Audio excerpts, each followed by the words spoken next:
Yeah, I just wanted to make sure of that. So we're live. Well, welcome everyone to this show. We're doing this at a different time now, which is new, but kind of cool. Like we've been talking, me and Jimmy for a little while about maybe trying to do the show at a different time, like for people on the other side of the world, and then everyone in the U.S. is gonna still be able to watch it.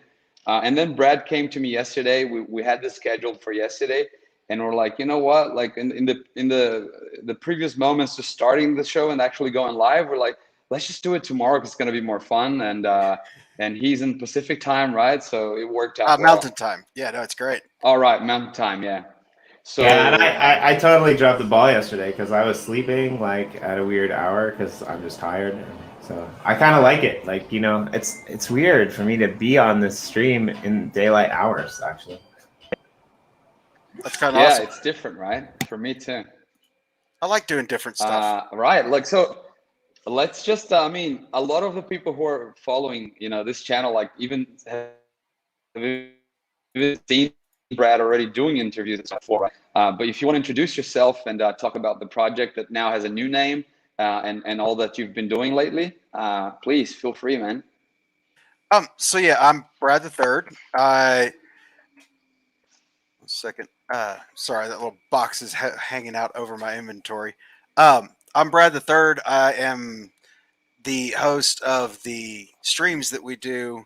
We're doing weekly in the Cryptokian Jungle. The Cryptokian Jungle is our Discord server that we host. It's a community we've built, a couple thousand people. Jimmy's got a link to the Discord, or I can grab it and throw it in the chat real quick. Yeah, I'll throw it in. It's okay. It's actually in the descriptor below the video as well. Oh, perfect. Cool. I don't know how YouTube works half the time. I'm going to be completely honest. Like, I know that YouTube is there, but I don't know how it works half the time. That's kind of how I feel It's about most of okay. life. That's kind of my mantra for most of life. I don't know. I know it's there, but I'm not really sure how it works most of the time.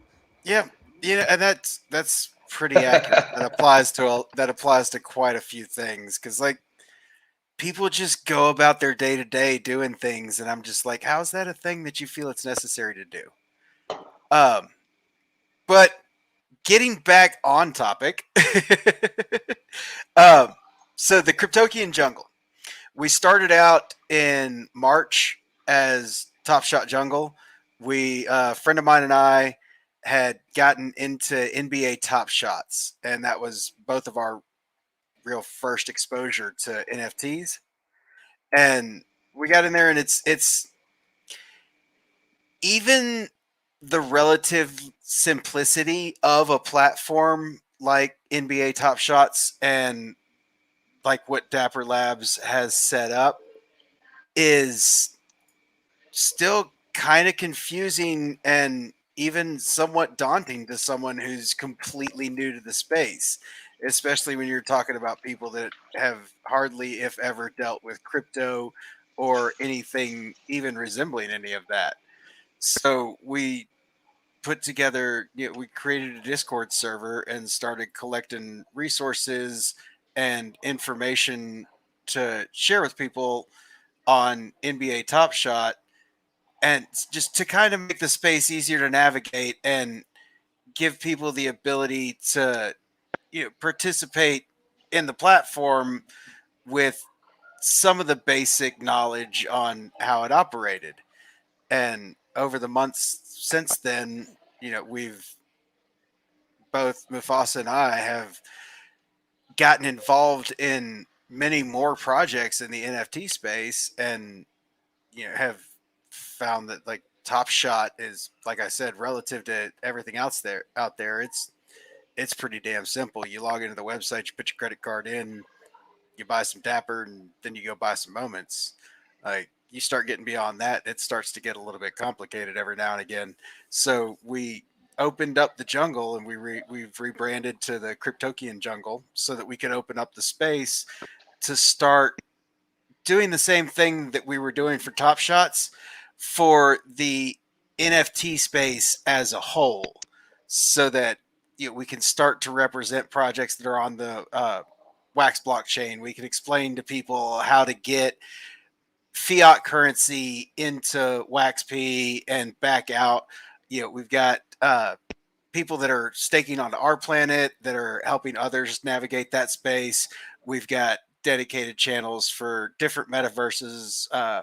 We've got Ethereum blockchain covered, about to open up and start discussing Solana blockchain. And we're just trying to represent and educate people on everything that's out there in the NFT space as a whole, and let newcomers go out there and find what they want to have in their collections, because everybody's looking for something a little bit different, and every chain represents something a little bit different.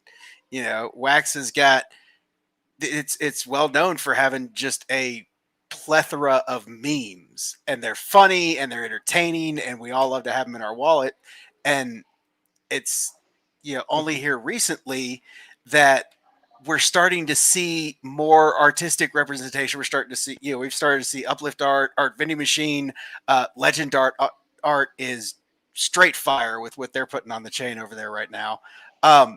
Yoshi drops are bringing musicians, and it's opening up a carbon neutral distribution chain that allows the creators, the musicians, the artists to maintain control, ownership, not only of their creations, but also of the future income from it. They hold their own royalties, and they take a big chunk of the middleman out of that.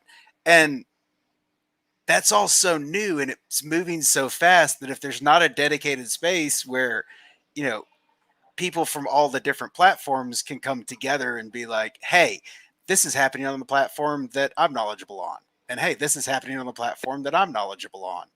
Then a lot of stuff that is really good projects and really deserves involvement and representation is just going to fall through the cracks.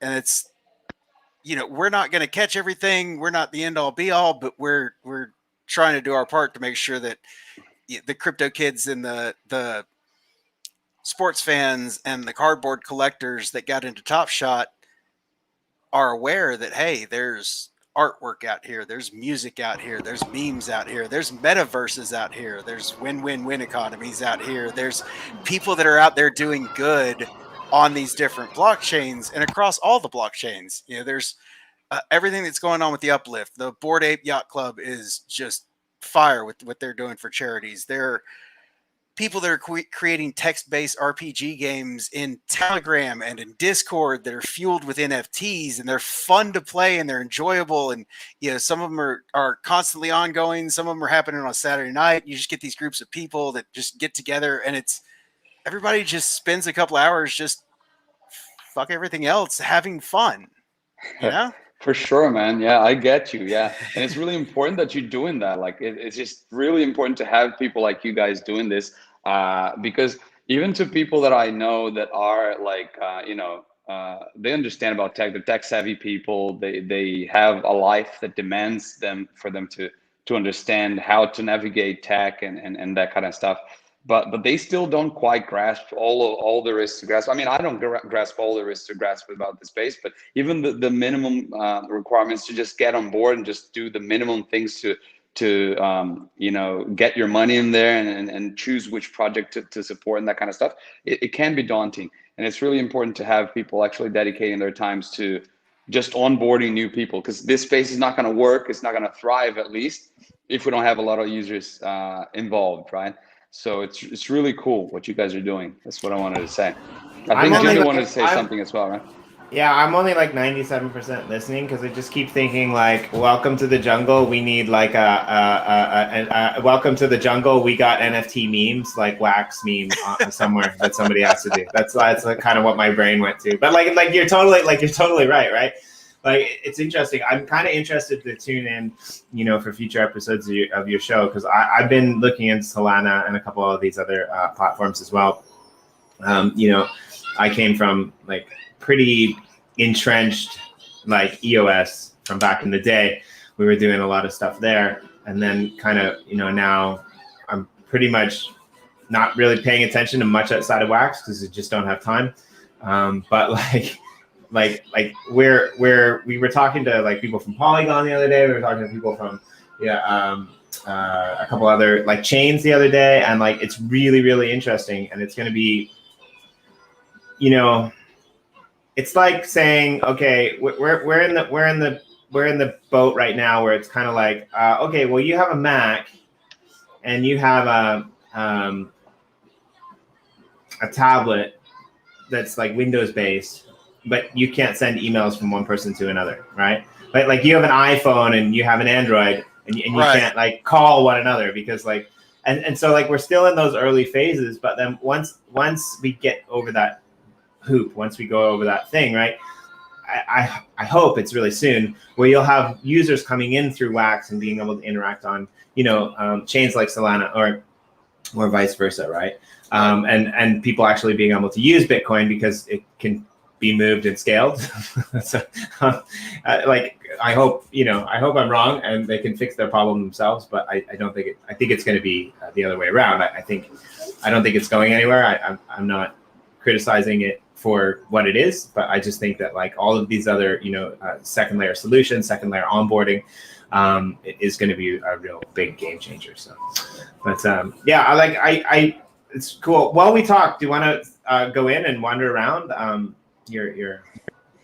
Yeah, I'd love to. Give me let me get the Uplift pulled back up. Sorry. I've gotten to where I'm involved in way too many projects right now, and I'm moving out of a couple that are on Ethereum on OpenSea, and I was just while you were talking, I was just finishing up moving off one of the NFTs that I've been holding for a minute.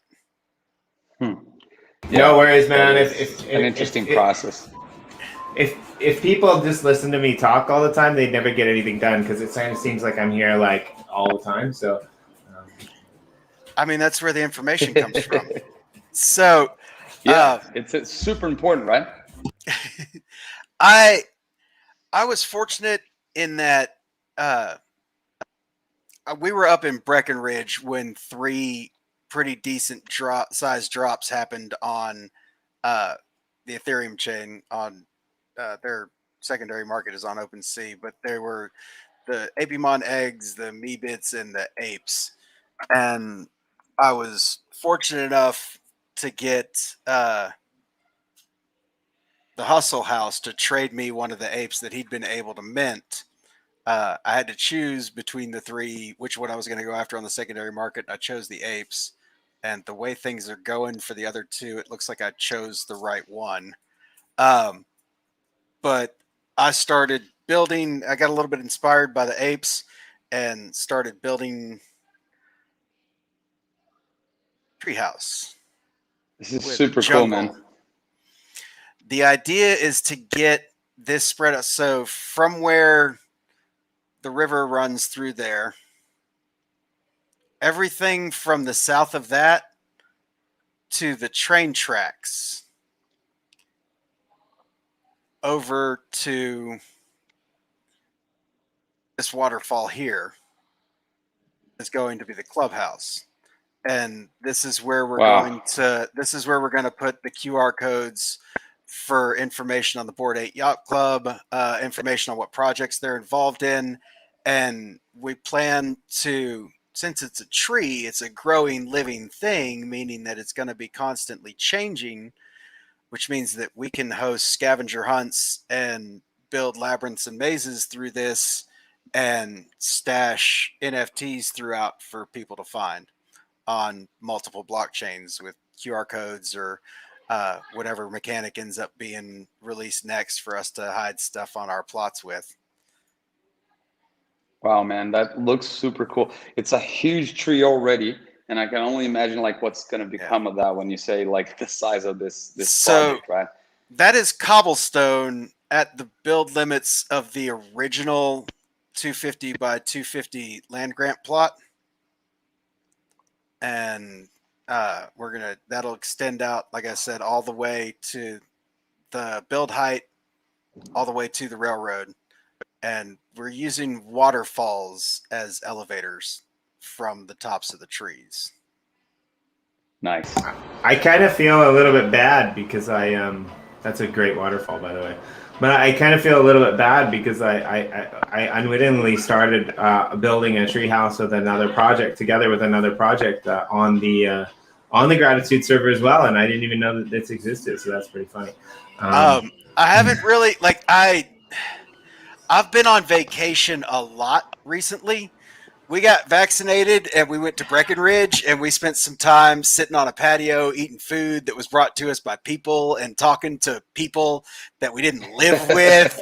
And we went and visited some I have not been home, and I haven't been able to put as much time into the plot as I need to here recently, because we literally have just went to Breckenridge for a week and then just kept on going. Went to Little Rock, came back home. Her mom came to visit. We went to Breckenridge again. We went to Garden of the Gods. Her mom left. My mom and little brother came out. We went to Breckenridge again.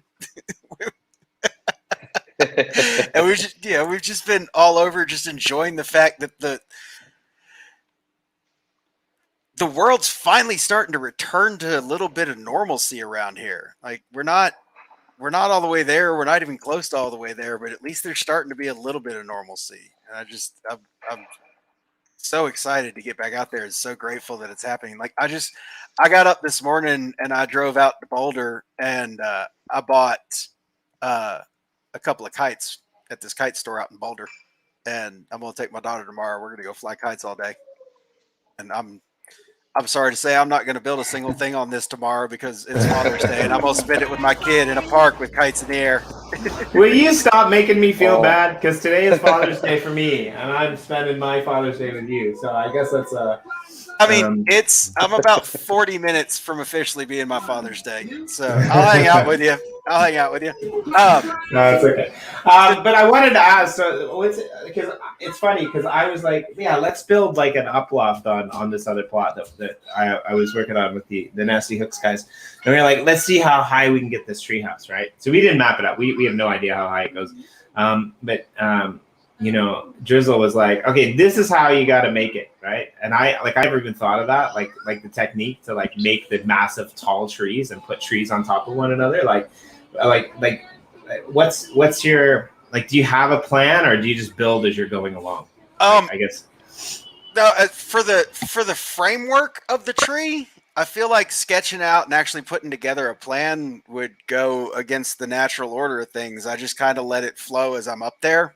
But for the foliage and all that, like that's what I'm doing. I'm putting, and you can see it from here. You can see the color change on the trees there, even in the dark. Yeah, because I know you're an urbanist, or you plan landscapes and cities and stuff. I'm a land surveyor. Land surveyor by trade. Yeah, land survey. Yeah. Yeah. And I do. So I work a lot about construction. That. Yeah, I work in the construction side of things with layout and everything, and on that end of it. So like, and that's why one of the first things I did was get up in the air and map out my limits of construction. And I've got some natural boundaries too. I also, I'm a bit of a conservationist, and I want to represent that on the plot. So everything on the other side of the river, on the community plot here, is going to stay as is. And the upside, one of the cool things about that is we get a lot of people on here. We get a lot of mob spawn, and we can have monster hunts in the woods over there, and just to have all kinds of. Nice. We can clear out a small space. There's a good little pool of lava over there that can act as a campfire. We can have events where people come sit around, tell ghost stories, and see who can freak out the most people. Yeah, there's all kinds of stuff we can do for different holidays around over there in the woods, and it's going to be awesome there. So a quick bit of history on the plot. This mountain, the height that I'm standing up at here.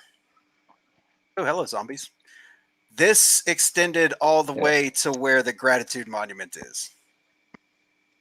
I literally spent the first 3 weeks on this plot by myself before I got Elrith in here to help, just clearing that out. And Elrith has been a godsend since he got in here. He's got mine, and that's the other thing too. So I've heard a lot of people who, I've seen a lot of people in the Telegram who are intimidated by having to learn how to play Minecraft. I hadn't ever opened the game before I logged into the jungle plot and started taking this mountain down. It's the learning curve is very the Minecraft, the commands, it's very intuitive. It's a very easy game to learn. So if that's something y'all are worried about, don't be. Just hit a couple of YouTube videos. Greg and I made a few videos early on to give folks a heads up on how to start with a plot, when they're on water and don't have any land, where to get resources, how to get down to mineable and acquirable resources to build better tools and to start construction on their plots. This is our orchard here. We're growing acacia trees right now. That's a spider. I'm gonna kill it. Yeah. So someone was asking. Sorry, Martin was asking in the comments. Will there be any more building with brunch over lunch with Greg? I hope so. In the not too distant future, I've got one more set of family coming in middle of July, but I'm gonna sit down, talk with Greg, and see if we can get that scheduled back up. If he's still got the time for it. I know that the server admins and the devs for the Uplift right now are kind of swamped. So if he doesn't have the time, we'll get something put together with another builder. But yeah, we'll start getting some stuff back together, teaching people how to craft different tools, where to acquire different minerals and things of that nature. Yeah, to all the people out there who have been patient with us, thank you, because we've been really swamped with everything going on with Legend, Yoshi Drops, and the Uplift World recently. It's been pretty crazy. So for all those people who have been patient, thank you. I like this a lot. It's really interesting because it's funny. This is, I guess, in a way, where the creativity of the Minecraft portion of this comes through, right? Because you can see just different building styles. It's pretty funny to me that you left the soil there under the trunk of the tree, floating in the sky. Because I didn't do that. I was I just I took it out. And no, it's gonna come out. The one I'm okay if you leave it there. I just it's just interesting for me that you're using logs as walkways, because I wouldn't have thought of that. I would it's funny because I'm actually a kind of person in my life before that used to walk across actual logs as walkways. So it's pretty hilarious, when you think about it. And it'll be interesting to see how different things develop, right? I'm sure this treehouse won't be the only one in the Uplift, in 2 or 3 years time. And yeah, we need to have competitions of the tree houses and stuff like that, Lord of the Flies built one over in Genesis for another guy that's for another ape. Another ape commissioned Avi and got him to build him a tree house over in Genesis on his 100 by 100 plot. Yeah, there's going to be a lot of tree houses out there, but the thing is, that's okay. It's a game, and a lot of us are trying to bring the wonder. See the dirt as well in there where you planted the trees. Yeah, well, that's what I was just saying. Is that's going to come out. I'm going to replace that with logs in some areas. So this here will get replaced with log, because this will the walkway that I'm on here will get filled out and enclosed in. That way it'll look thicker and beefier from the ground, so it'll look more like big heavy branches coming out from a tree. This is just the initial framework to kind of map it out where everything's going, and then I'm going to build out from this. Yeah, but it's really cool that you're doing that, because you could theoretically just plant all the trees on the ground and then just get the logs and place them at where you want, right? But you're actually growing the trees on top already, which is really nice, I think. Yeah, I want the foliage to look natural. I want the leaf placement. I want to plant the trees on here and then build around them. So that kind of guides me on where to go when I'm branching out. And when I'm working my way up with the staircases and working my way up with the different trunks that I'm building through. Nice pun there. That was a pretty good one. Well, you're branching out. Huh? So that's, and like I said, this is the plot overall is gonna.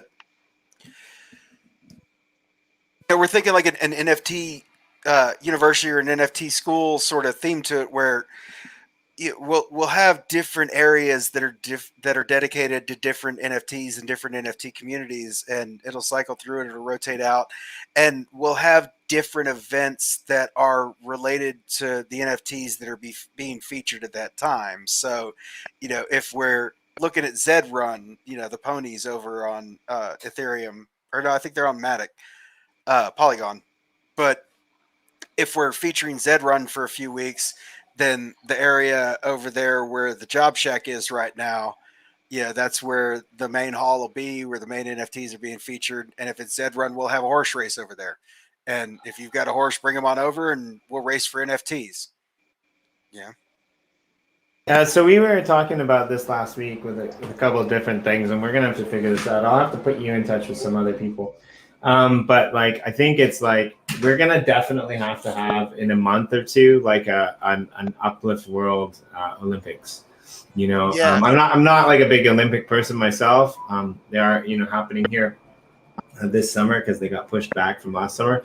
But like all of the really cool events and activities that people seem to be building out, like there's a Mario kart race, like a Mario world that Reese built out in like Gratitude Genesis. There's like a couple of horse things in London. There's some things that are happening with the boats and the ice boat racing. Like I would even love to see like people do a race through this plot, like from the ground to like some like place that you actually had to run through it and race up it. And I think that would be like super fun, right? Like what I'd really like to do is get what I'd really like to do is get 5 or 6 of the community plots together.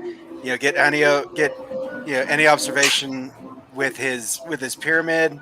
Get art vending machine with their slot machine together, and just have a full-on marathon and put some real deal NFTs, put some number ones, put some stuff that get people going, and get a group of 400 or 500 people together running a full-on obstacle course marathon through 5 or 6 community plots with some solid rewards at the end of it. Hey, can you go back a minute? Where to? Back. My daughter's moving back now. Right there. Go down. That's a real. I like that feature. No, back. All the way back, right, like, and then maybe right. That's really well done. I like that that little river basin thing there.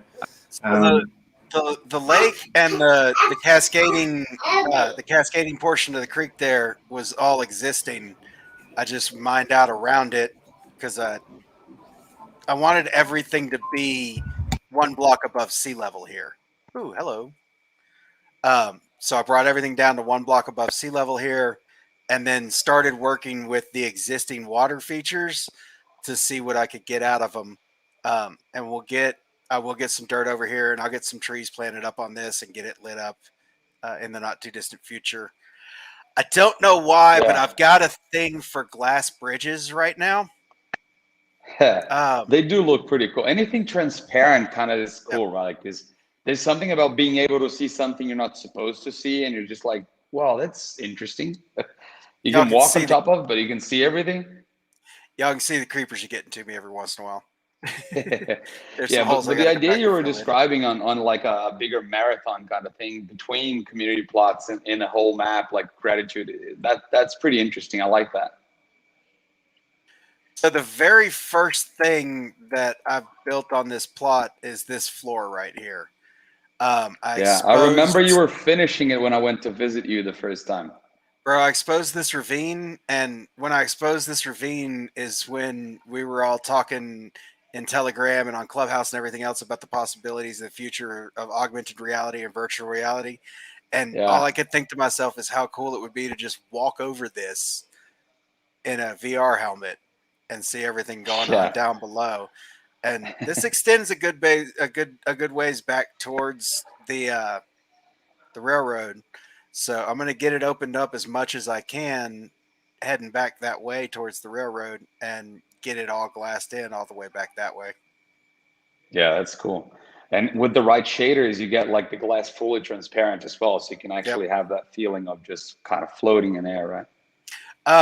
That's So I was telling my friend this story yesterday. My brother, he lives in China, and my parents went to visit him. And there's this massive glass bridge walkway that goes kind of over, like, I don't know whether it goes from one mountain to another or something, but it's pretty massive. It's pretty big. It's pretty high.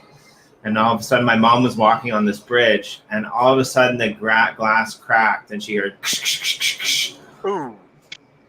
and my dad started laughing. Wow. What?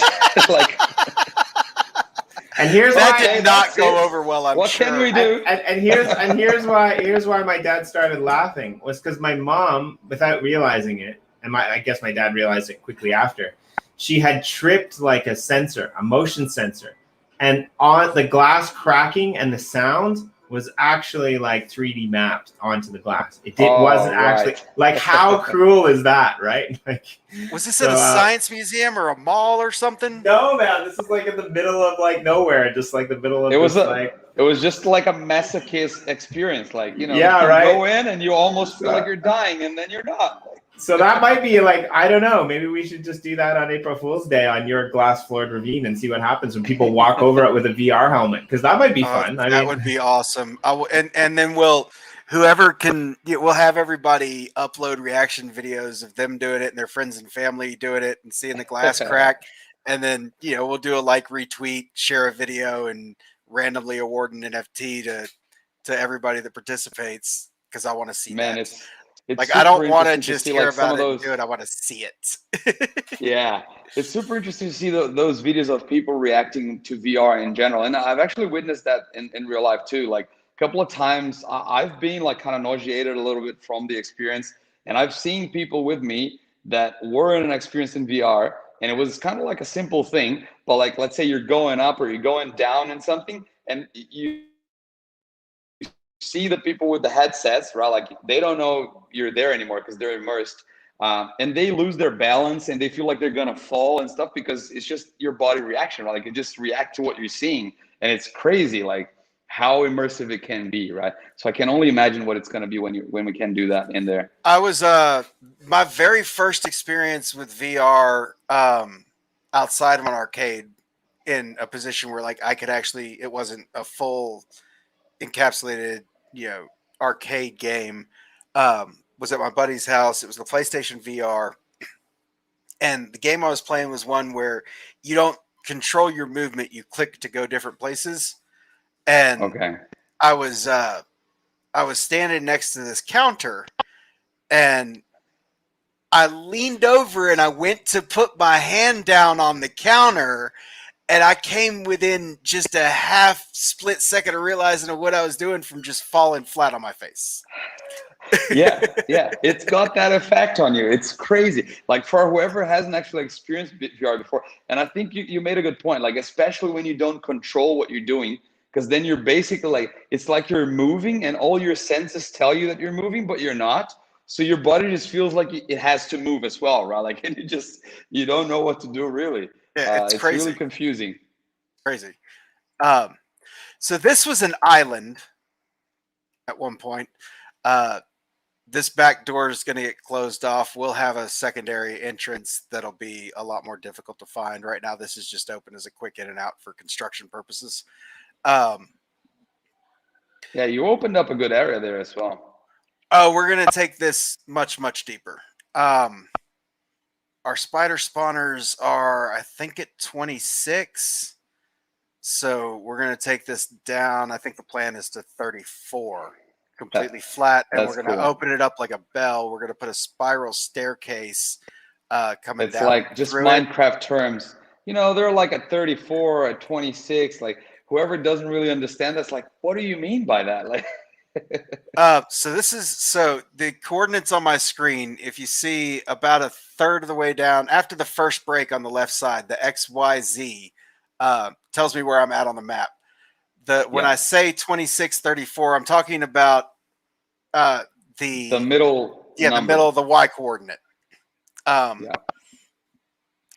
at 5 right now, which is bedrock, which is realistically the lowest that you can go. Like you can mine down some below bedrock, like you can get down into these blocks and there may be some stuff down in there, but it's usually not really worth it.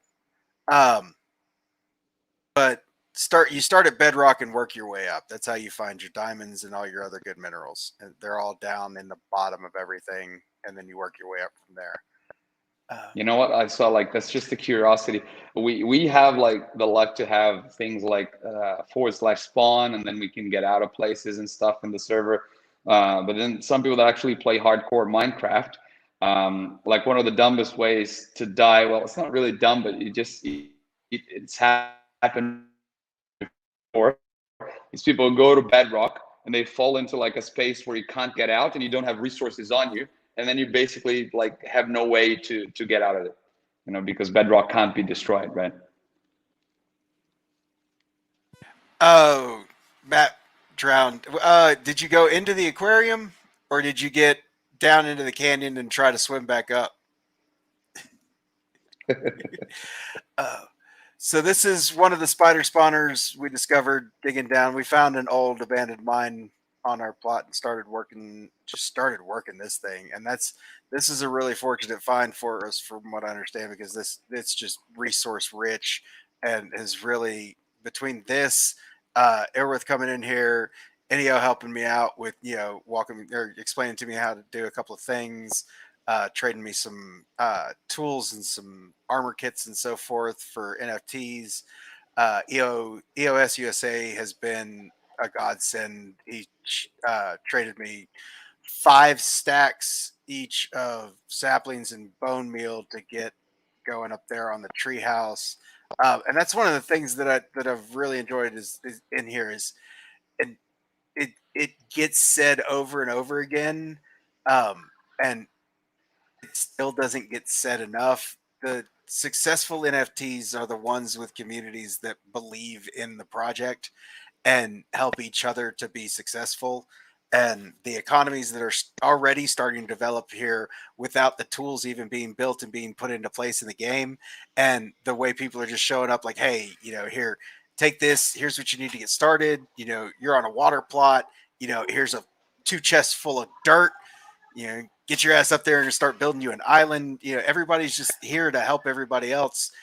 And that's really kind of awesome, because that's just further feeds into the success of the project as a whole. Because if the community is, pardon the pun, uplifting to each other, then the metaverse is a place that people want to be. And if it's a place that people want to be, then it's a place that people want to make better. So they work to uplift each other again. And it just becomes this self-feeding, self-perpetuating cycle of success and everybody enjoying and having fun, and the win-win-win that Corey preaches and that everything is built upon it comes to fruition, because that's how it just happens that way. Everybody wants to be a part of it. Yeah, it's very true, man. I agree that and it's not, like you said, it's not just about the projects and the people believing in their own projects kind of thing, but it's the users, the final people, the final users, the final people coming into the space and trying to understand how it works and all. If these people actually, believe in the space and put, don't think they're just coming in to make like a quick buck or anything. But they actually invest a little bit of their time in understanding what's going on and what the projects are about and what all the communities are about and everything that they're developing and everything. That's when you thrive as an investor or a member of that community as well. Like I've got friends that came in with different profiles, for example, and some people come in and you try to explain to them about everything that's going on, and they just like, okay, they get impressed by some numbers of crypto. They're like, oh, there's a chance of me making lots of money. There's a chance of me, and they just come in exclusively for that reason, and they lose patience, and they end up actually sometimes even losing money in it, right? But whoever comes in and they really dedicate a lot of time to understanding what's going on and all, that's when you see people really thrive, and they get out of there, like they don't get out because they don't want to usually, you know, and they really get involved and things just start happening for them. Like, and I think that's with everything in life. If you dedicate yourself and you really want to do that for real and not just like, you know, as a little something that seems to make sense at the time, then you're going to thrive, right? Like, and the whole space thrives together as well. Exactly. And that's the environment that not even the developers and the creators of the Uplift, but the community itself fosters. Like if you spend any time in the Telegram, like negativity is shut down relatively quickly. Like valid concerns, honest questions, actual, you know, issues that people have, those are answered, they're addressed, they're brought to light. But people that just want to come in and troll and be general assholes are pretty quickly let know that that's really not what we're here for, and that's not going to fly. And nobody's mean about it. And 90% of the time, there's a couple of people that be smart ass, myself included at times, but that's just fun. Um, but 90% of the time, you know, the person that comes in being an asshole after a couple of conversations, they start to, whether they wanted to or not at the outset, become part of the community. And the people that are really here just to shit on it are, you know, they're given their opportunity to contribute. And if they don't, they're kindly shown where the door is. And if they don't use it themselves, it's used for them. You know, fortunately, that hasn't had to happen a lot. And it's really nice to be a part of a community where you're not having to see somebody muted or blocked or banned every day. Yeah, man, I agree. I think it's pretty. Oh, I think you muted, Jimmy. You Sorry, can. I double mute because I'm never sure. But we had this conversation last night on a stream, and it was pretty funny, right? Like sometimes people come in and they're like, "Where's the roadmap? Give us the roadmap." What? You don't have a roadmap? What kind of crap project is this? It's like, well, it's not the kind of crap project for you. It's the kind of awesome project for others, right? Like, yeah. It's pretty funny. But like you said, like I think that the community. The community is strong with this one, my young Padawans. Like, right? Like, I think it's really important distinction to make. Most people that are here, as Kai's pointed out multiple times, they're here for, you know, beyond the gains, right? Like the gains are nice.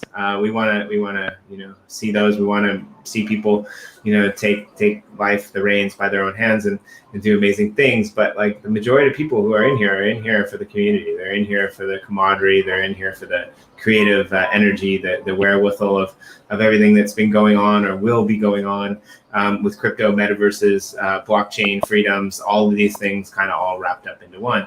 And to be able to do that in a world that we create ourselves, that we're able to create ourselves and enjoy ourselves and be part of ourselves without, you know, anyone else dictating that. Even, you know, the admin doesn't really dictate that much of what we can and can't do in here. You know, with exception of a couple things like don't destroy other people's shit, which is more than completely fair, right? Like that's the community that we built, and I think a lot of people are being attracted to that more so than anything else, right? So yeah, you bring up a really important point there. I just want to also point out, like that was a pretty cool spider. Spider box, spider panel, spider cubby. Yeah, did you design that or did you pull no, Ilrith put that together, and it's a really good idea. Unfortunately, there are two different spawners. There's one for the regular black spiders and there's one for the green cave spiders. And the cave spiders are just slightly smaller than the regular spiders, so it doesn't work. But we've worked out a redesign. It's just Ilrith is back to work, and he's trying to get his schedule worked out right now. But we've got it redesigned, and we're going to get it rebuilt as soon as we can both get in together later this week. What we're going to do is, since it's two spider spawners coming in, they're coming in from opposite sides, we're going to put a kill room in the middle with access panels on opposite sides of the room. So you'll slash all the black spiders and then spin around and slash all the green spiders and spin back around, slash all the black spiders, and you'll just go back and forth. The upside to that as well is that 2 people will be able to hang out and build up their XP at the same time in that room instead of having to try to stack next to each other and swing at the same spiders.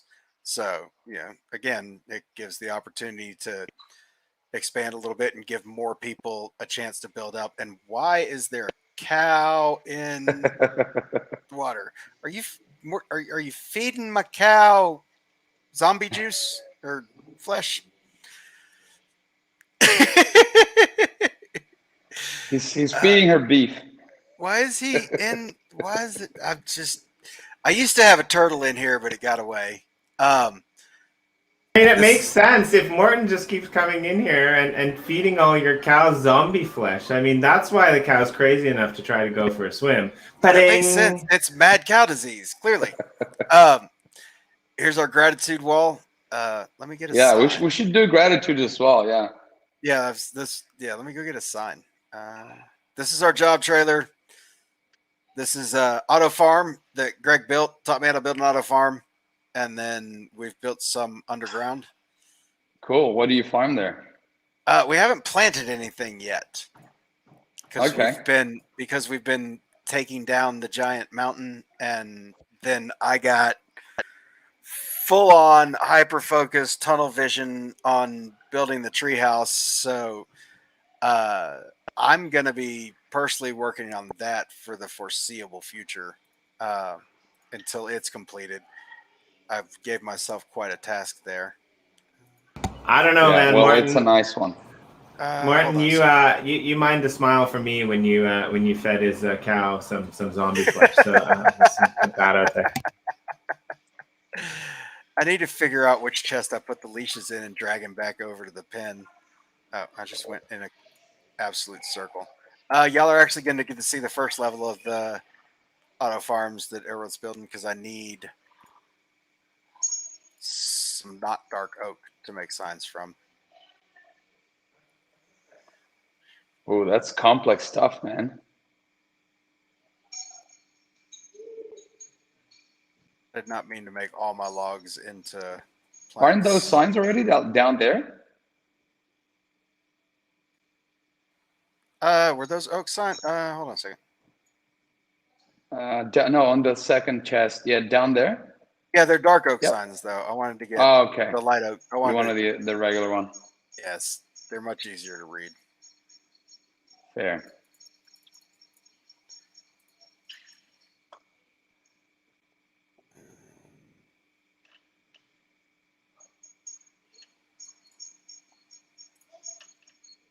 There we go. Is there a way, or is there plans for there to be a way for us to set permissions on specific objects on the plot? I'm not sure about objects specifically. Like in the future, there's definitely talk about like different areas of the plot. So like kind of like even, partitions and stuff. For objects, I think it'd be more like into really specific Minecraft mods. And I'm not sure, but what's that? Matt just took off through the nether portal. We had a broken nether portal here. I finally got it closed up the other day and or fixed. Oh, that's the original one. That was already on the plot. Yeah. Well, I figured since I left the gratitude wall here and I built the water feature up and the steps up to the gratitude wall, I figured there wasn't any point to taking down the nether portal. So you get the best of both worlds right here. You get to come and see who's contributed and who's been to the plot and who's had shared a gratitude with us, and then you get to pop right over into the nether and start getting your materials for whatever you're working on next on your plot. Yeah, that's cool, man.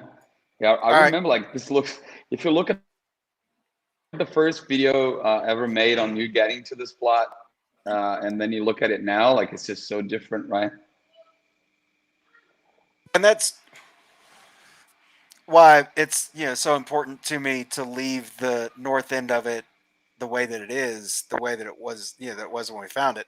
And don't get it twisted. We're gonna strip every bit of value from underneath it. But when you're up on the plot, it's going to look like it did when we first got here. Well, that's what matters in the end, right? I like what you're doing Yeah, with the man, water that makes features. sense. I like what you're doing with the water features because, again, that's interesting, right? Like, I've been building water features out on one of my plots, and it's interesting to see how different people accomplish the same things, right? Like, you being a construction worker and a designer, like putting the actual featured brick in there, the featured stone in there is really cool, right? Like, I went a different route. And I was just like, okay, like I'm gonna build up the banks with you know, dirt and soil and sand and things like that. So I think like in a year's time, when people come into the Uplift and they go and they look around, there's just gonna be such a massive variety of design coming from different parts of the world, coming from, you know, different ways to think things through, coming from all of this really interesting stuff.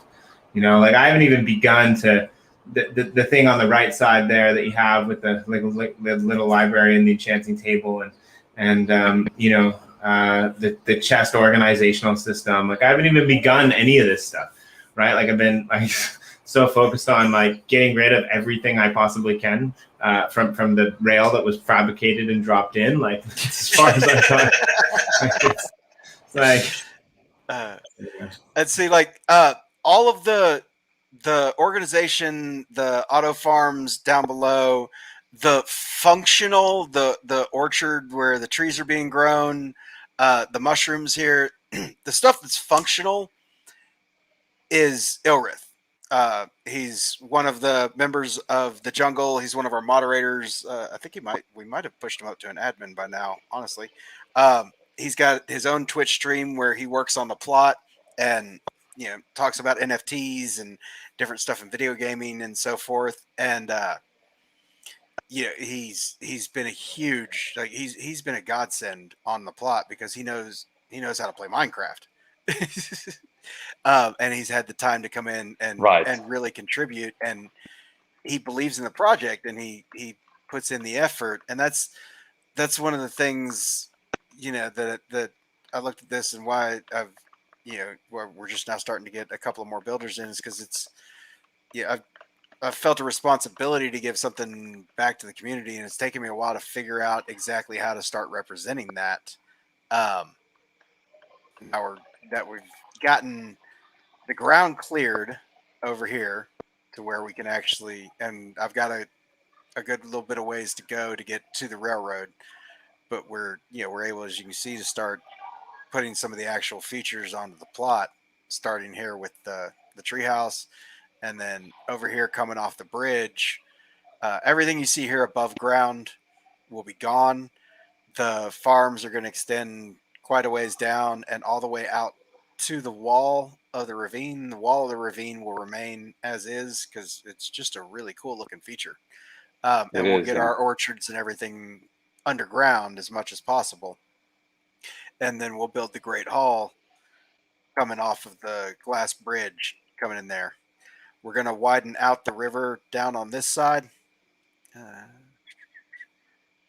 me go back up the waterfall so we can look at it.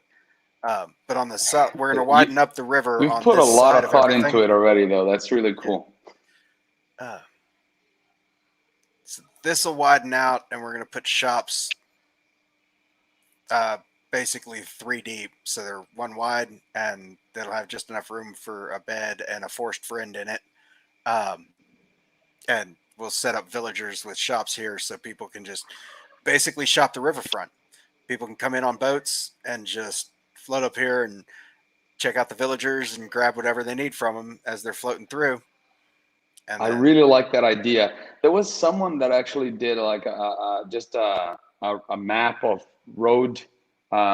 river roads, you know, so you could just go everywhere by boat. I think it was in Chicken Ka. And I thought that idea was really cool, you know, like just gather people from different plots and just make sure that the river is, you know, not obstruted, so you can actually go and float with the boat everywhere you wanted to go. And we're not gonna like extend a whole line of canals. I say that now, but there's a chance that I might end up doing that. I might end up dropping something. have thought a couple of times of running something underground from this waterfall, and I've figured out over here how to work physics to change the elevation of water in Minecraft, which, just in case anybody's wondering, is not something you can really do in real life. But like you can see here, I figured out how to step down water. Um, so I and brought this through here, and I'd given some thought to fashion it in such a way over at the next waterfall down the river to where it drops down and we leave enough headroom to where you can actually take a boat through there and then come back up, sort of like in a water subway to get from the train station over to the clubhouse. So you'd be Nice, able to man. you'd be able to come off of the train, and hopefully we can collaborate with whoever has that land if I don't manage to snag it myself, and get a decent little train station set up with another waterfall that would feed down into the underground river, and then you'd take that all the way down over here. You'd pop your boat up and just hop out, and then up into the treehouse you go. That's really cool, man. I mean, I think there's no question that you've already put like so much thought into the plot. Like the whole thing is going to look incredible, right? It already does. Have you planned anything specifically to your community? Like, because I know that you explain it a lot about a lot of projects, right? Like in different spaces and everything. What about the people that any kind of interest into the Uplift and the stuff that you're building in there? Do you share like the stuff that you develop in there as well? Because I know you do some streams on Discord, right? Do people get to interact with your plot in any way, or do you have plans to integrate the community in there? We do. Give me 1 second. Let me change up my screen share. I'm going to pull up the map and go over where we are at with the remainder of the community plot and what our plans are for it.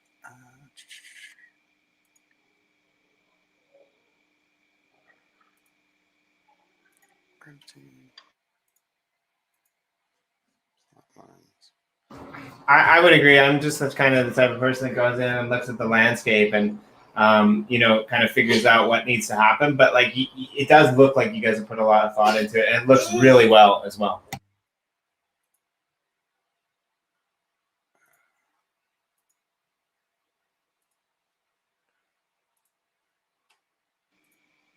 Should I put like some elevator music, maybe? Well, you look for that. Here we go. So just it's up. It's up. I was 5 seconds of laying out. I was just kidding because you don't have a camera. I'm like looking at this little monkey, like just blinking every now and then. I'm like, okay, like I'm sure he's working on something.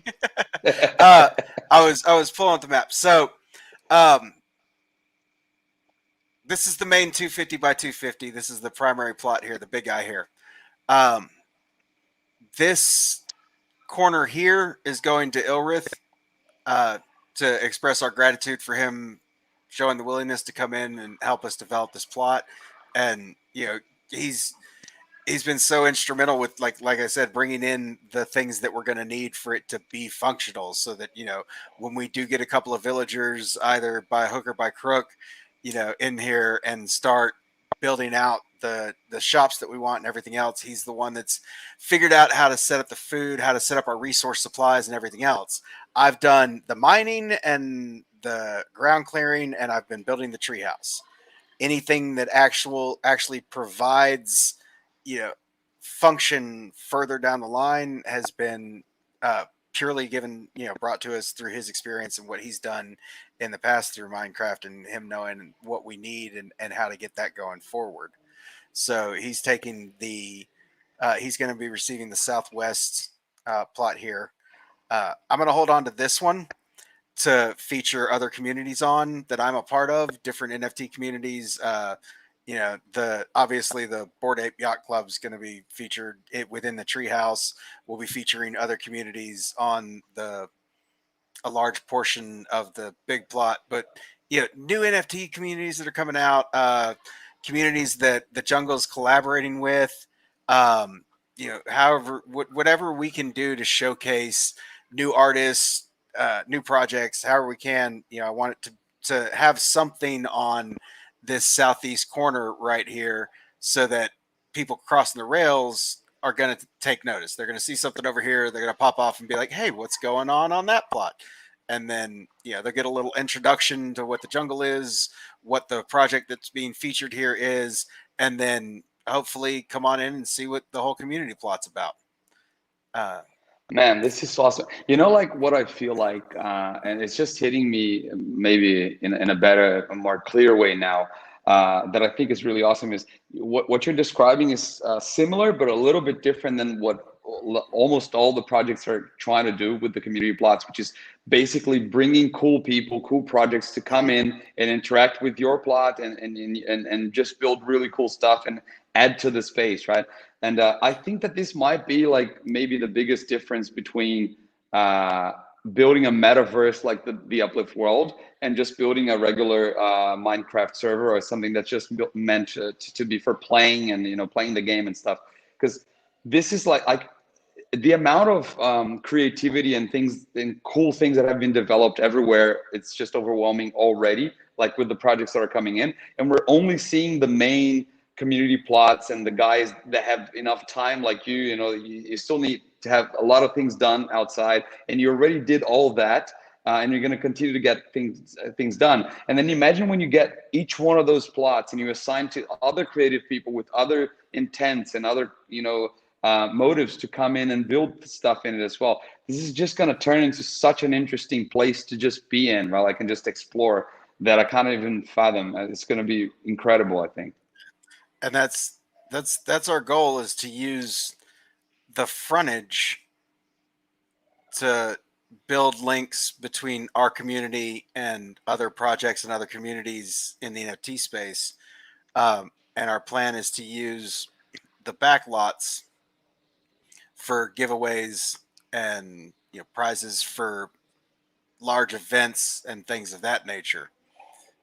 And then once we That's cool, man. start getting, once I know that there are plans in the future to be able to fractionalize plots. What we'll do when that comes to fruition is the area over here. This is where the island was, where we went down into, and the spider spawners were. The plan is to lease this out to new projects that are coming into the space and allow them to use that entire underground area once it's fully developed to display and direct attention to their project and to show off their, whether it be artwork, whether it be music, whatever we've got to set up with the localized sound, environmental sounds, however it's got to play out. And obviously we're going to have to work with you guys on that and see what we can do with it to really showcase new NFT projects and use this whole room down here under the ocean with the sea life swimming over it and the shaders plugged in, and allow, like I said, new creators to bring awareness to their projects through that area, and let them lease that space out for a week or a month at a time as they're launching their projects, or as they're branching off into new areas, or as they're just trying to build some awareness and let some people know that they exist.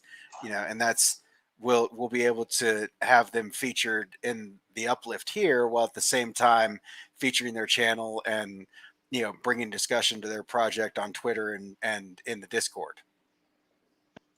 Yeah, there seems to be a lot of communities, I think, that are looking to build their community both in and beyond the Uplift world at the same time, which is really cool. But similar types of involvement, engagement. So I know I'm really looking forward to seeing how this, in a sense, grand experiment plays out, right? Because it doesn't exist on any other Minecraft server, right?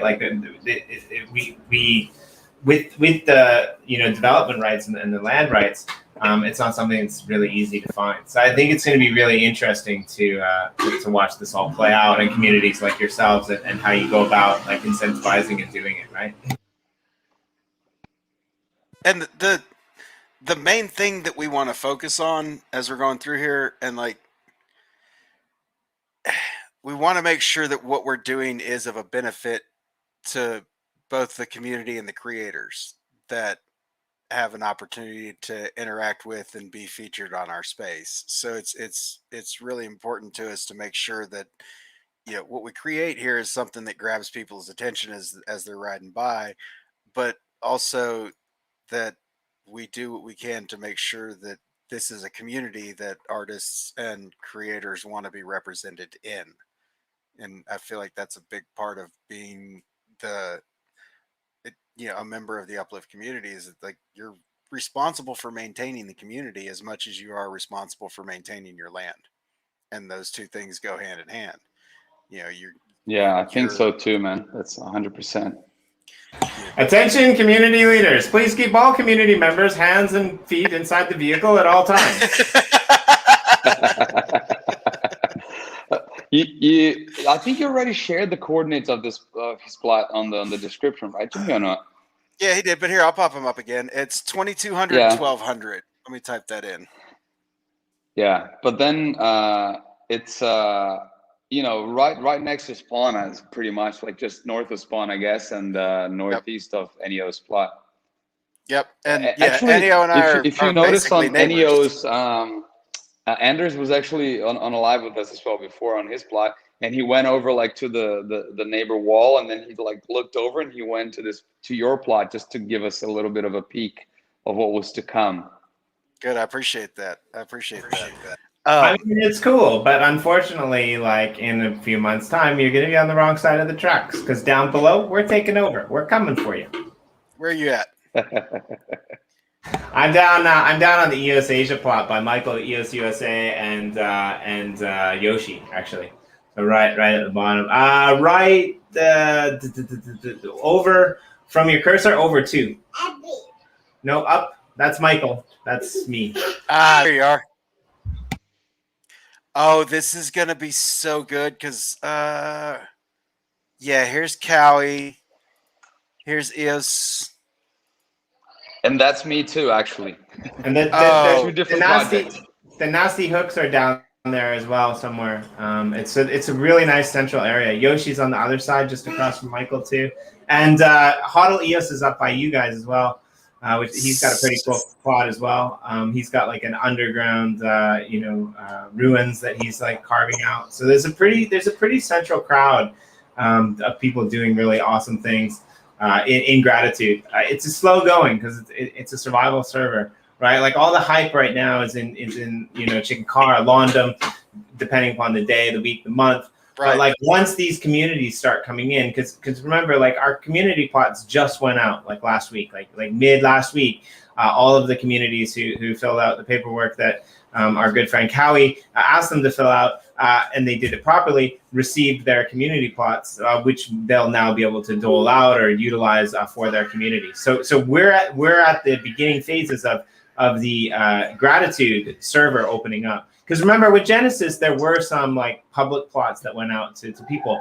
But Gratitude, nobody has been in here yet. Only the whitelisted members up until now. So the game over here is about to change, ladies and gentlemen, in a big way, I think. I'm excited to see this server start to open up and people start to pop in. Once we start to see more activity, I'll probably start to bring in a couple of builders to help us out with.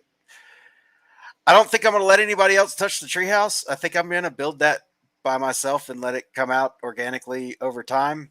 But the rest of the area over here for the main hall and the activities areas and getting that stuff together, we're going to probably bring in a couple extra hands here in the not too distant future. Gratitude isn't not for the public. It's just like pretty much anybody can server transfer over to Gratitude and check out what's going on. Yeah. But it's not like we're out here advertising that we're here. And it's not that we don't want people to come check it out. Everyone is welcome. We want y'all to come see what we're doing. Everybody on this server is inspired, and we're building this shit for y'all to come hang out in. It's just that we're not advertising. We're busy. We're building. Our heads are kind of down in the sand right now with a shovel on our back, and it's hard to remember every now and then to pop your head up and send out a tweet and pop into the Telegram or be like, hey, I don't have the time that I feel like I want to spend, typing out communications because I mean, I've got so many logs to place.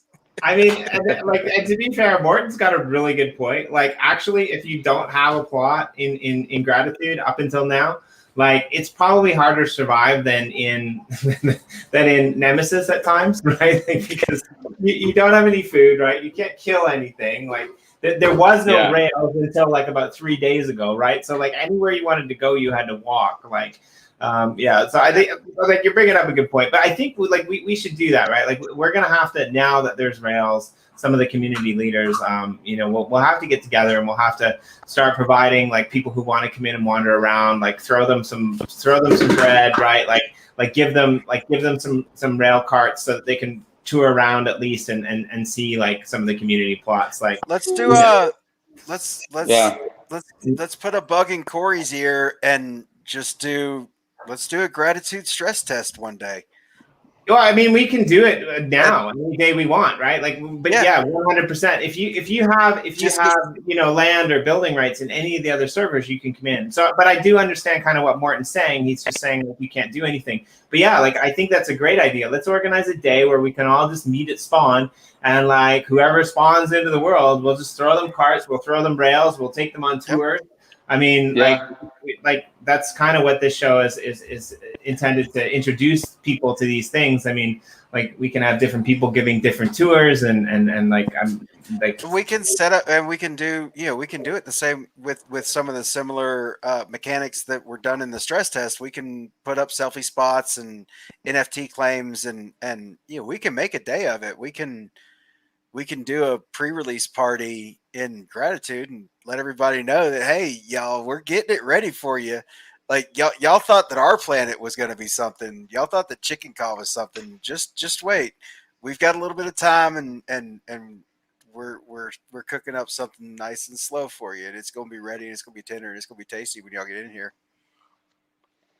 That's very sad, though, that Morton just lost all his stuff in the nether portal. Oh no, you should not have gone in there with stuff, though. Like, you come out of the nether portal with stuff. You don't go into the nether portal with stuff. You do have to take some stuff in there. You won't last very long. Like, if you don't take at least, a shovel, you're screwed, right? Well, yeah, I mean, but your inventory should be pretty much empty, outside of your bar and whatever armor you're wearing when you walk into the nether. Yeah, I mean, I sometimes even take out my armor. I just like go with a simple iron pickaxe and shovel or something, and then just get whatever I need and come out. Because then I'm like, okay, if I lose stuff, it's not gonna be too much. It's fine. Callie likes to call it streaking the nether. Like, yeah, you can call it that. Nerd for Beast found the limits or the extents of my construction so far. Yeah, this is going to branch out. There's going to be another branch added that goes off this way as well, and it'll branch out 3 directions from here, Nerd King. Should I switch my screen back to Minecraft? Yeah, we could do those gratitudes we talked about as well. We haven't done it yet, right? Yeah, let's get that together. Let me share screen. Real quick before I run back over there, I'm going to show one of the things I really enjoy about the treehouse so far. That wasn't it. That was just a really easy way to get back to my bed. So this is the main entrance. It was cool though. This is the main entrance here. I'm going to put a picture of my ape right above the door. May get a couple other folks with apes to throw their pictures around the door so you know where to come in. And then from here, we go up in this main hallway. You can see we've got the open windows, got some trees. I don't know why those aren't growing. I got to get over it or somebody take a look at that and figure out if my spacing's off or what's wrong with there. And then this looks really cool, though. That's a nice hallway. And you're at the back door. Ooh. The doors don't actually give you any access to anything in the clubhouse. So the first few people that get over here for the scavenger hunt are going to be like, yeah, oh, a staircase. That's great. I know where I'm going. and they're going to run up here, and they're going to run up here, and they're just going to chuck their way through the hallway, and they're like, this is so cool. I'm going to find something here real quick, and they're going to get down here, and they're going to be doors. Oh, what the hell?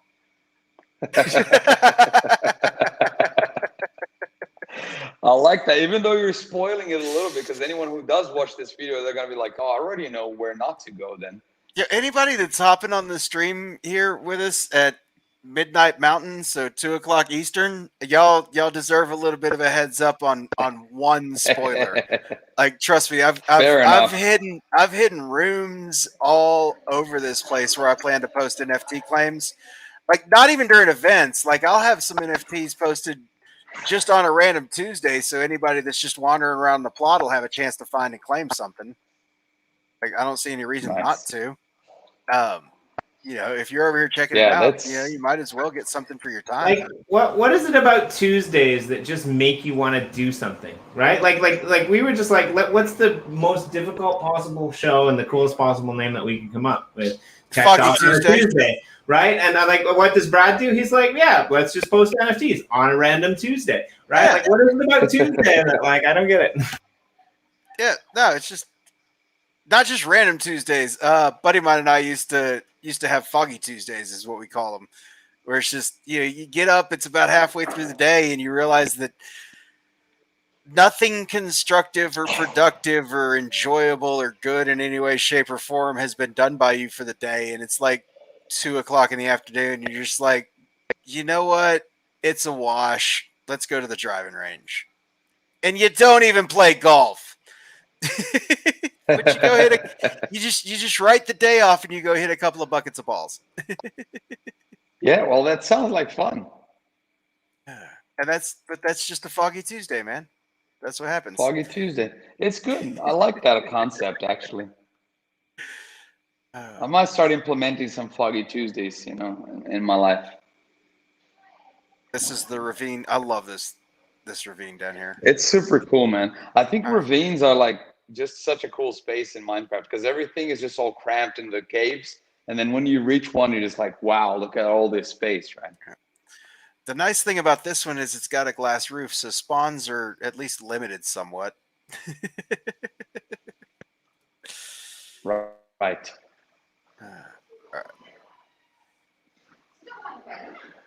Yeah, man. I mean, I think we covered most of the stuff. Like, do you have, I forgot to ask you if you have other stuff from your community, like specific to cryptics.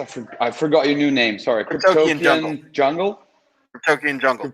And that's Jungle, like about the project that you want to announce, like, or, you know, get people involved with and stuff. We could do that after the gratitude, though, but I'd like to ask you that. Well, no, I think we covered it with the rebranding and the name change. Mufasa and I are sitting down this week to put a schedule together for streams and start getting a new set of guests on. Yeah, the last month was pretty much all Top Shot analysts. So we've taken a few weeks off while we kind of regroup, put the rebranding together. You know, worked with our graphic artist, got the logo redone. We're working on, our graphic artist is working on some art for our jungle NFTs that are going to be upcoming. You got a werewolf on your car. What's happening, man?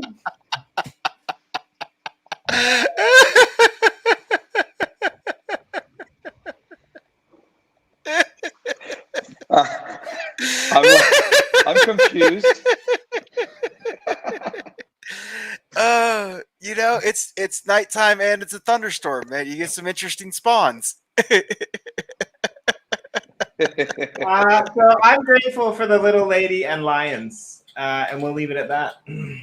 That's perfect.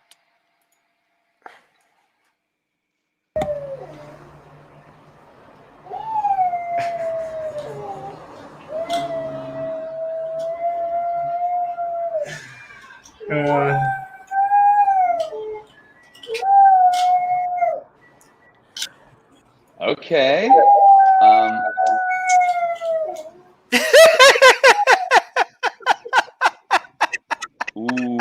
wolves on top of wolves. I'm grateful for Brad's spirit.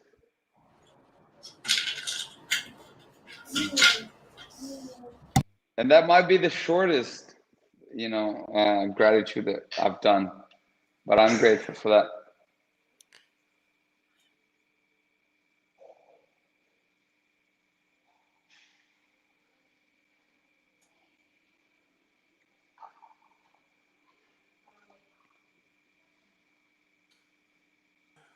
Who else have we got in chat? Morton, what are you grateful for, brother?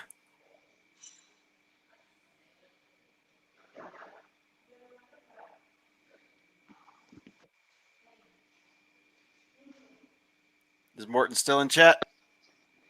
I imagine he's like caught by surprise and just thinking about an answer to that.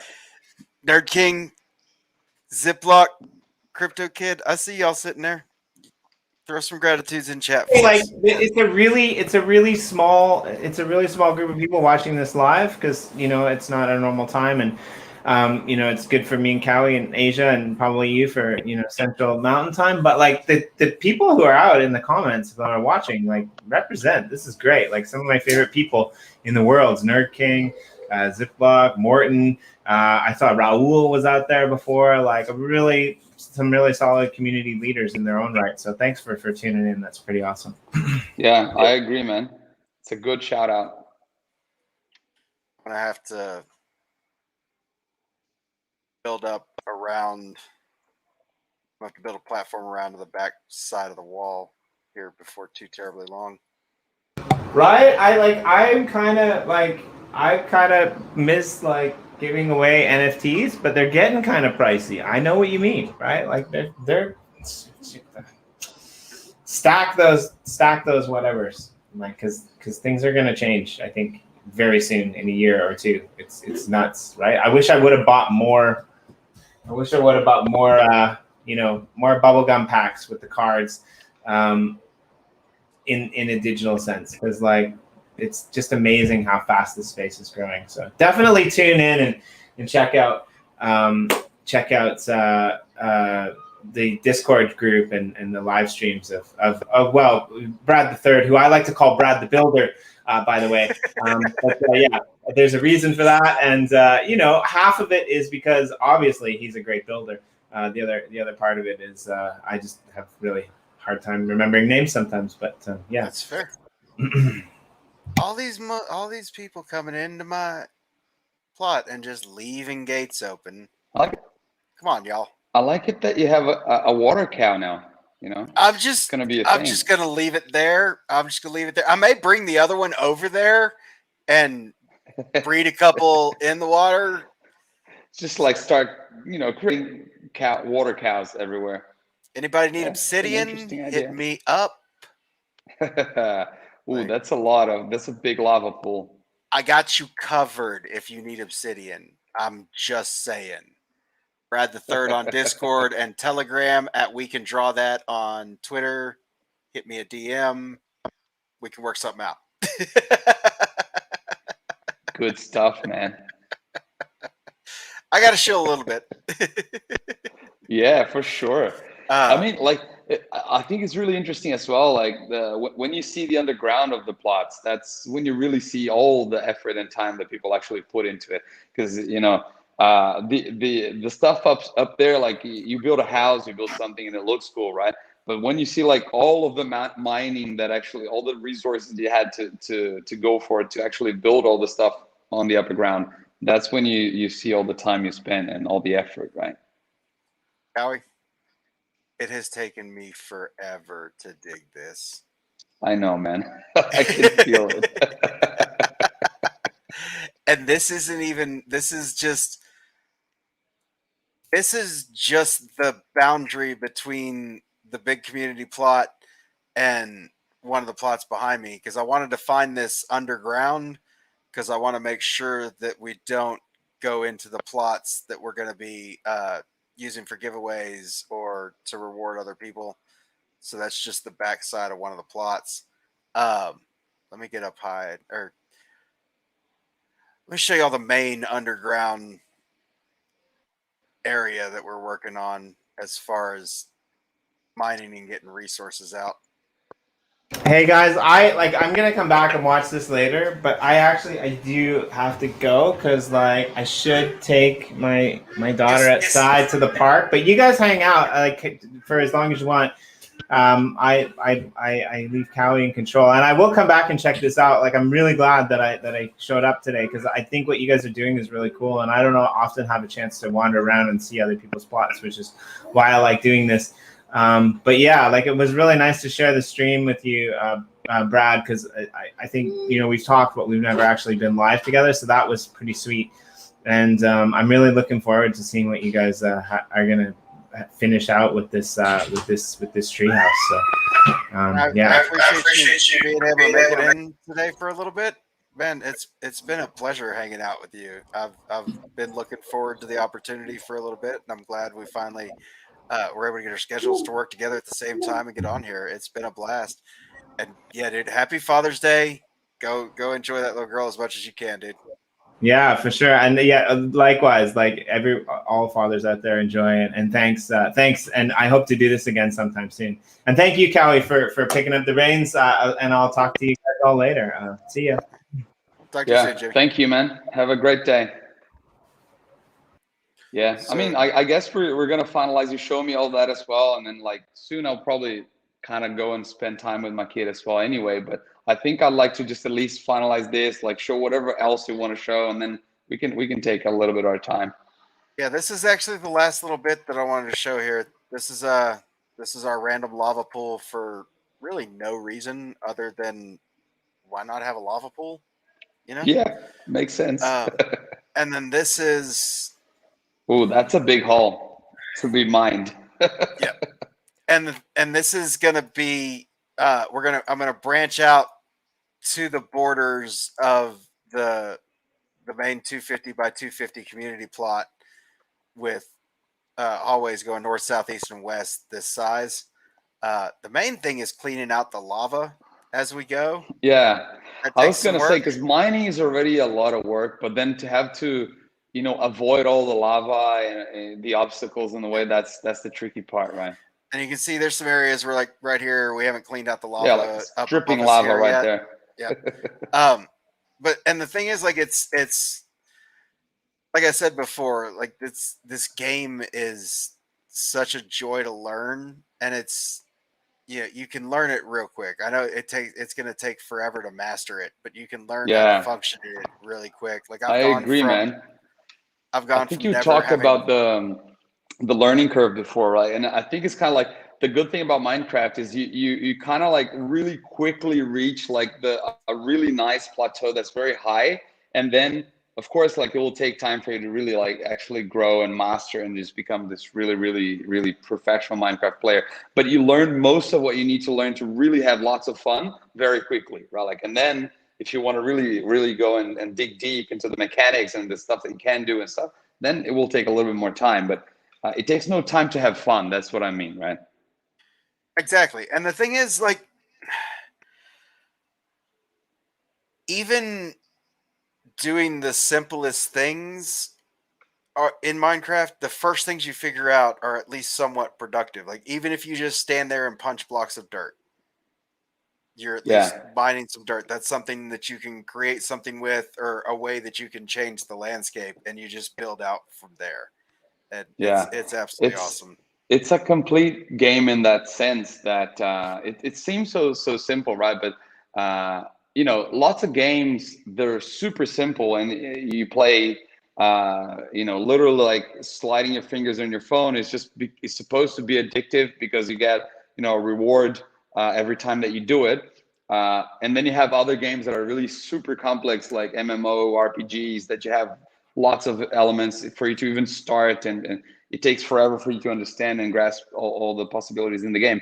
But then Minecraft, you have kind of the best of both worlds, I think, because it's one of those games that you get to start and just punch wood, and then you get a little piece of wood, and you're like, oh, I can actually already turn this into 4 woods, and the 4 planks of wood can build me a little crafting table, and then you're like, wow, I can do a lot just really quick, and then if you want to go and build complex redstone contraptions and stuff, then it'll take you more time. So there's a space for the hardcore gamers as well. But you kind of cover, all grounds, and I think that's what's really cool about it. And that's like you said, that's the best of both worlds. It's a nice, you can, from the moment you step into the game, you can affect change on the environment and on the game around you, and actually produce, just like you said, from step one with just your bare hands right out of the gate. Yeah. And Man, there, I really appreciate your plot. Like the more you walk around, like it's such a fun plot to walk on. It's just lots of little things, and like they all look different and creative. You can see like some things are really planned, like you said. You have this the kind of the basis of it, like kind of planned. But then you have things that you can see. You just kind of like, oh, this looks cool. I'll just like make something out of it, and it's just spontaneous, but it looks nice. It looks like a really fun plot. I should go there and just spend more time only exploring and walking around, because it's so cool. this I really like here, the observation cube. And when you get Oh, over nice. here and look around, you realize that this little copse of trees right here, connected to the waterfall, is not actually connected back to the trees. Yeah, it's true. It's just held up by the water. Wow, that's physics right there for you. It's so crazy the way this game works. We just haven't figured out how to do that in the real world yet. One day we'll get to that point. It's going to be really cool when we do. It's going to get real weird real fast. Oh, yeah, man. Callie, thank you so much for bringing me on the stream and giving me the opportunity to share what we've got going on over here on the Jungle Plot, and I'm the one to appreciate it, man. I really appreciate bringing you and that you had the opportunity to come in. And yesterday we were having technical difficulties, and you suggested we did this, and I think it was the right choice. Like it's just different pace, like because usually we talk to people where they're kind of like morning or during the day, and then me and Jimmy are doing the interviews during the night. And this was a different pace, both for the interviewers and the interviewee. And it looks like a different show, and it feels really cool. I'm refreshed, and I like seeing what I saw. What else do you want to say? Is there any other last message you want to give to anyone, like the people watching us, the people who are going to watch us still? Feel free, man. The space is all yours. Otherwise, thank you so much. I want to tell the story of how we ended up how the Cryptokian Jungle, which was the Top Shot Jungle at the time, ended up developing this plot.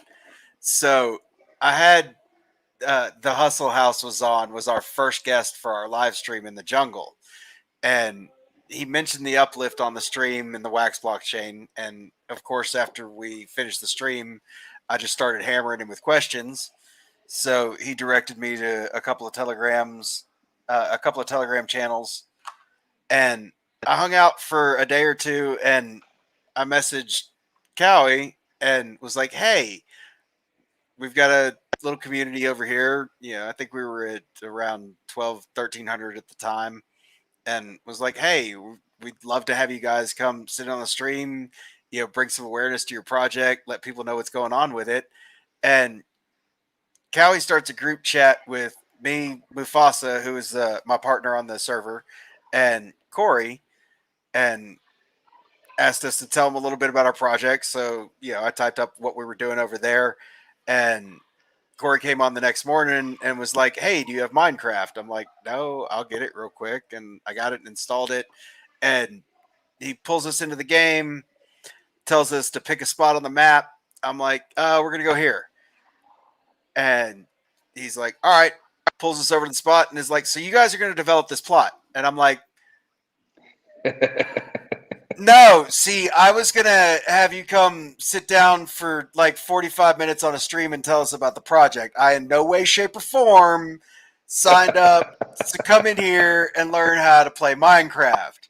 And I didn't say any of that out loud. I graciously accepted the offer of a plot to develop, and I dove into the community and I started learning more and more about the Wax blockchain and about NFTs as a whole.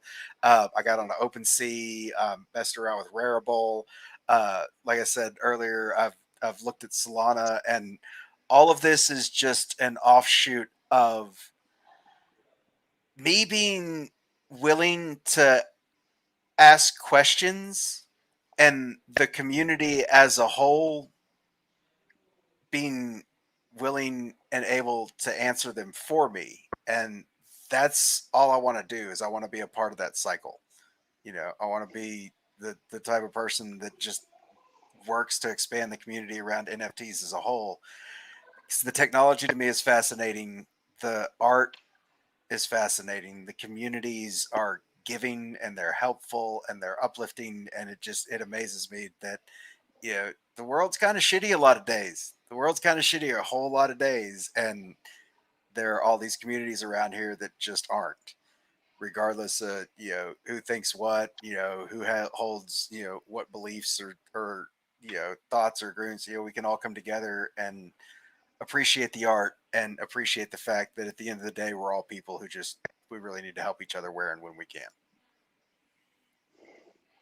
Man, that's beautifully said, and That resonates with me like super deeply because, yeah, I mean, just it was bringing back memories of how just like it felt like yesterday, and it was. It's crazy because it felt like yesterday in a way, but then it feels like it was so long ago at the same time, and it was like if I look at the facts, it's just a few months ago. I was also just introduced to this space by a friend, and like, oh look, there's collectibles on the blockchain now. I'm like, okay, I don't know much about collectibles or the blockchain in general, but let's take a look at it. Like, oh, this you could invest and make money out of it. Like, okay, it's like seems like there's a lot of things involved in this space, but yeah, like why not? I'll take a look. And then here I am now, like, and it feels like it just happened, right? Like that's it. It's exactly like you said. You get involved in one thing, you ask one person one thing, and they answer another, and you just get curious about this other thing, and you get in contact with this third person, and things just develop organically, and just like it's enjoyable, right? Like the process wasn't painful at all to get to where I am. It was just nice to do what I did, and it's just because human beings are awesome, and if we're being positive towards the community is going to be positive towards us as well, right? And that's all it is. Just put out good, and good comes back. Yeah, for everybody involved. I really appreciate those words as well, man. I think it's a really nice way for us to finish this. Usually, I'll ask Jimmy, how we should finish the broadcast and decide what to do, but I guess we don't really have that now. So